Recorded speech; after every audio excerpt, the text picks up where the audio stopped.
Hello guys, ഇന്ന് ഞാനൊരു ആപ്പിളിൻ്റെ പുഡിങ്ങാണ് ഉണ്ടാക്കുകയാണ്. അതിലേക്ക് നമുക്ക് പോവാം. ഞാനൊരു 3 ആപ്പിളാണ് എടുത്തിട്ട് അത് നല്ലോണം നെയ്സിൽ ചിരണ്ടിയിട്ട് അടുപ്പത്ത് വെക്കുക. എന്നിട്ട് നല്ലോണം ഇളക്കിയിട്ട് 2 സ്പൂൺ പഞ്ചസാര ഇടാം. ഞാൻ 2 സ്പൂണാണ് ഇട്ടുന്നത്. നിങ്ങളെ മധുരത്തിന് വേണ്ടി നിങ്ങൾക്ക് ഇടാം. അതുകൊണ്ട് നല്ല മിക്സ് ചെയ്യുക. എന്നിട്ട് നമുക്ക് അടുപ്പത്ത് മാറ്റി ചൂടാറാൻ വെക്കാം. നമ്മൾ ചെമ്പട്ടി കുറച്ച് വെള്ളം വെച്ചിട്ട് ചൈന ഗ്രാസ് ഒരു പാക്കറ്റ് ഞാൻ ഇട്ടിട്ടുള്ളൂ. അതിലേക്ക് ഞാൻ കോൺഫ്ലവർ ഇട്ടിരുന്നു. ഞാൻ എടുക്കാൻ മറന്നതാണ്, നിങ്ങളിടണം. എന്നിട്ട് 2 പാക്കറ്റ് ഒരു ചെമ്പട്ടിക്ക് ഒഴിക്കുക. പാക്കറ്റ് പാൽപ്പൊടി ഒഴിക്കുക. അതിലേക്ക് ഞാൻ കുറച്ച് പഞ്ചസാര ഇട്ടിക്കണം.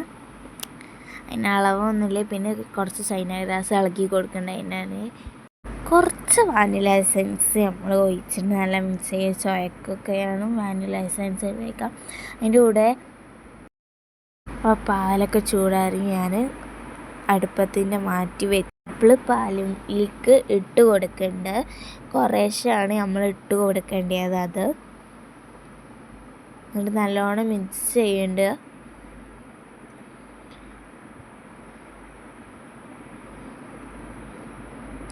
ഞാൻ കാണിച്ചു തന്ന ആ പാത്രമാണ് ഞാൻ എടുക്കുന്നത്. ഇത് ഒഴിക്കാനായിട്ട് സെറ്റാക്കാനായിട്ട് ഞാൻ എടുക്കുന്നത്. അത് ഞാൻ ഒഴിച്ച് ഒന്ന് ആപ്പിൾ കുറച്ച് എടുത്ത് വെക്കണം. എന്നിട്ട് നമ്മൾ അതാണ് കുറേശ്ശെ ഇട്ട് കൊടുത്തിട്ട് ആപ്പിൾ എടുത്ത് കുറച്ച് ശേഷം അതിൻ്റെ മേലെ ഇങ്ങനെ ഇട്ടേക്കണം.